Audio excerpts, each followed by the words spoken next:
எல்லா காவலோடும் உன் இருதயத்தை காத்துக்கொள். எவ்வளோ செக்யூரிட்டி போட முடியுமோ போட்டுரு. எதுக்கு?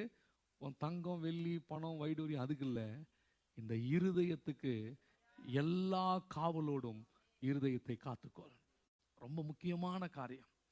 அந்த இருதயத்தை நாம் காத்து கொள்ளவில்லை என்று சொன்னால் நம்முடைய ஆத்துமா நஷ்டப்பட்டு போகும்.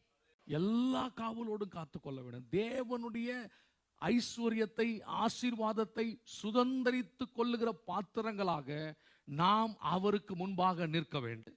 ஒரு காரியத்தை தேவன் நம்முடைய வாழ்க்கையிலே செய்யும் பொழுது அதற்கான பாத்திரமாக நாம் இருக்க வேண்டியது அவசியம். அந்த பாத்திரம் ஒதுக்கப்பட்ட பாத்திரமா இருக்கலாம். அந்த பாத்திரத்தை ரொம்ப சாதாரணமா நினைச்சிருக்கலாம். அதை பத்தி கவலை இல்லை. அந்த பாத்திரம் கொடுப்பதை ஏற்றுக்கொள்வதற்கு ஏதுவானதாக இருக்க வேண்டும்.